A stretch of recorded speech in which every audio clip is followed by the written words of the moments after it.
విజయవాడలో అభ్యర్థుల మార్పుపై మల్లాది విష్ణుతో తనతో సీఎం జగన్ చర్చించే నిర్ణయం తీసుకున్నారని విజయవాడ వెస్ట్ ఎమ్మెల్యే సెంట్రల్ నియోజకవర్గం ఇన్ఛార్జిగా బాధ్యతలు తీసుకున్న వెల్లంపల్లి శ్రీనివాస్ చెప్తున్నారు. సడన్ గా సీటు మారడం వల్ల కార్యకర్తలతో సమన్వయం ఇబ్బంది అయినా తాను విష్ణు మాట్లాడి సర్దుబాటు చేస్తామని. దీనిపై మరిన్ని వివరాలు మా ప్రతినిధి సాయి అందిస్తారు.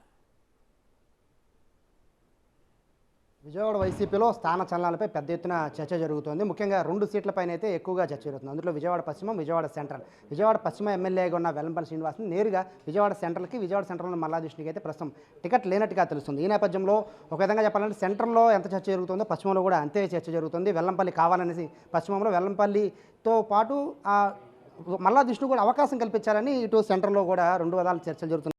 ప్రస్తుతం వెల్లంపల్లి శ్రీనివాస్ మనతో ఉన్నారు. సార్, సిట్టింగ్ ఎమ్మెల్యేగా ఇక్కడే మీరు చాలా కాలంగా పనిచేస్తున్నారు. 2009లో ఇక్కడే, 2019లో కూడా ఇక్కడే గెలుచున్నారు. సడన్గా మిమ్మల్ని తీసుకెళ్ళి సెంటర్లోకి తీసుకెళ్ళి అంటే అక్కడ వేయడం పట్ల మీ ఫస్ట్ అభిప్రాయం చెప్పండి.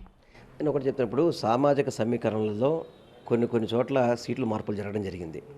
దానిలో భాగంగా మా పశ్చిమ నియోజకవర్గంలో కానీ అదే సెంట్రల్ నియోజకవర్గంలో కొంచెం మార్పులు చేయడం జరిగింది. పశ్చిమ నియోజకవర్గంలో షేక్ ఆసిఫ్ అనే వారిని ఇన్ఛార్జ్ చేయడం జరిగింది. నన్ను సెంట్రల్ నియోజకవర్గంలో పంపించడం జరిగింది. ఇదంతా కూడా గౌరవ ముఖ్యమంత్రి గారు మల్లాది విష్ణు గారితో చర్చించారు. అదేవిధంగా మాతో కూడా చర్చించిన తర్వాతే ఏది పార్టీకి మంచి జరుగుతుంది, 175 నియోజకవర్గాలు గెలుపుగా ముందుకెళ్తున్నారు కాబట్టి వారు నిర్ణయం తీసుకోవడం జరిగింది. ఆ నిర్ణయం మేరకు నేను కానీ మల్లాది విష్ణు కానీ ఆసిఫ్ కానీ అందరూ కూడా కలిసికట్టుగా పార్టీకి ఏది మంచి జరుగుతుంది, అక్కడ గెలవాలి, ఇక్కడ గెలవాలనే ఉద్దేశంతోనే ఈ నిర్ణయం తీసుకున్నారు. కాబట్టి అందరం కలిసికట్టుగా పనిచేసి సెంట్రల్ వెస్ట్ రెండిట్లో కూడా వైసీపీ జెండా ఎగరేసేందుగానే ముందుకెళ్తాం. వైసీపీ ఏ నిర్ణయం తీసుకున్నా అక్కడ సామాజిక వర్గాలను దృష్టిలో పెట్టుకుని నిర్ణయం తీసుకుంటుంది అనేది అందరూ చెప్పే మాట సార్. ఇక్కడ మీ సామాజిక వర్గానికి సంబంధించిన అత్యధిక ఎక్కువ ఓట్లు ఉన్నది విజయవాడ పశ్చిమం, సెంట్రల్లో అతి తక్కువ ఓట్లు ఉన్నది. బట్ మిమ్మల్ని తీసుకెళ్ళి అక్కడ వేయడం వల్ల అంటే మీ సామాజిక వర్గంలో కాస్త వ్యతిరేకత వచ్చింది అనే మాటకి ఏం చెప్తారు? సరే, ఇవన్నీ కూడా ఊహాగానాలు మాట్లాడుకునే మాటలు. ఇవన్నీ కూడా ప్రతి చోట కూడా పార్టీ సంక్షేమ పథకాల అభివృద్ధి ముందు లాగుతాయి. అదేవిధంగా ఈ సామాజిక సమీకరణలు కూడా వెరిఫై చేస్తారు దాంట్లో. కానీ ఇక్కడ ఉన్న సందర్భాలు బట్టి ఇక్కడైతే కనుక ఇక్కడ ఒక అభ్యర్థిని షేక్ ఆసిఫ్ని పెట్టారు, సెంట్రల్ నియోజకవర్గంలో నన్ను అనౌన్స్ చేశారు.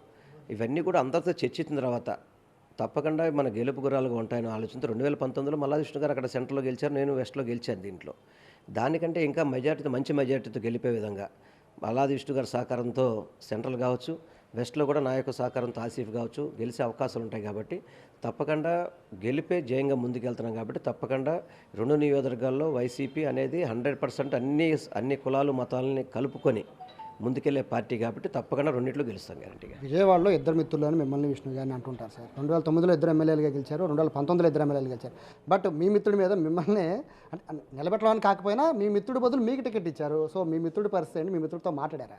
నేను ఒకటి సార్, మిత్రుల కంటే కూడా అన్నదమ్ముల కింద ఉంటే ఇద్దరం కూడా. 2009లో ఆయన గెలిచాడు, 2014లో ఇద్దరం ఓడిపోయాం, 2019లో ఇద్దరు గెలిచాం. మళ్ళీ ఈసారి 2024లో ముఖ్యమంత్రిగా నాకు అవకాశం కల్పించారు. తప్పకుండా సోదరభావంతో ఏ విధంగా అయితే ఇంత ముందున్నామో అదే సోదరభావంతోనే ముందుకెళ్తాము. మాదల్లా లక్ష్యం ఒకటే, సెంట్రల్ నియోజకవర్గంలో మా ఇద్దరికి బాధ్యత చెప్పారు. ఇద్దరం కలిసి, అదేవిధంగా మా ఎమ్మెల్సీ కూడా అక్కడనే రుహుల్లో కూడా సెంట్రల్ నియోజకవర్గంలో ఉంటారు. ముగ్గురం కలిసే ఆ నియోజకవర్గాన్ని మంచి మెజారిటీతో గెలిపించే విధంగా. ఎందుకంటే తెలుగుదేశం పార్టీ చాలా ధీరాలు పలుకుతుంది, మేము అక్కడ గెలుస్తాం అది ఇది అనేది. విజయవాడ 3 సీట్లు కూడా వైసీపీ అడ్డా కింద, 3 నియోజకవర్గాలు కూడా వైసీపీ జెండా రెపరెపలాడే విధంగా ముందుకెళ్తాం. తప్పకుండా విజయవాడ 3 నియోజకవర్గాలతో పాటు విజయవాడ పార్లమెంట్ కూడా గెలిచి జగన్మోహన్ రెడ్డి గారికి గిఫ్ట్గా ఇవ్వడానికి మా కార్యకర్తలు నాయకులు సిద్ధంగా ఉన్నారు. అలాగే విష్ణు గారితో మాట్లాడారా? అంటే దాంతోపాటు అసమ్మతులు నిన్నంతా మీటింగ్ పెట్టారు, రాజీనామాల వరకు వెళ్ళిపోయారు. వాళ్ళతో ఏమైనా చర్చించారా? ఎందుకంటే రేపు వాళ్ళతోనే మీకు బాగా పని. ఏం తప్ప ఇప్పుడు విష్ణు గారితో రోజు మాట్లాడుకుంటాం. మేము విష్ణు గారు చెప్తున్నాను, నేను అన్నయ్య అని పిలుస్తాను, అన్నదమ్ముల బంధం మా ఇద్దరిది, మమ్మల్ని ఎవరు వేరు చేయలేరు. తప్పకుండా అందరం కలిసి పనిచేస్తాం. ఏదైతే ఆవేదన చేస్తున్నా వాళ్ళందరితో కూడా కూర్చుంటాం, వాళ్ళందరినీ కూడా క్లారిఫికేషన్ ఇస్తాం. తప్పకుండా వాళ్ళ సహకారం, వాళ్ళ యొక్క మద్దతుతోనే ముందుకెళ్తాం. కూడా చిన్న కన్ఫ్యూజన్ ఒక వర్డ్ బొత్స గారు మాట్లాడారు సార్.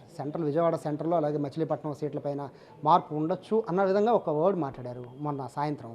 అంటే మార్పు అంటే ఏ విధమైన మార్పు ఉండొచ్చు అని మీరు అనుకుంటున్నారు? అంటే ఎప్పుడన్నారు ఆయన? అదే ప్రెస్ మీట్ అయిన వెంటనే మార్పు పైన ఈ రెండు విషయాలపైన మార్పు ఉండొచ్చు, మిగతా అన్నీ కూడా క్లియర్ అయిపోయాయి, ఈ 2 పైన మార్పు ఉండొచ్చు అనే వర్డ్ మాట్లాడారు.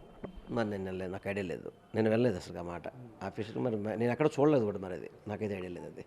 సో ఫైనల్గా సెంట్రల్ నియోజకవర్గ పార్టీ కార్యకర్తలు మీరేం చెప్తారు?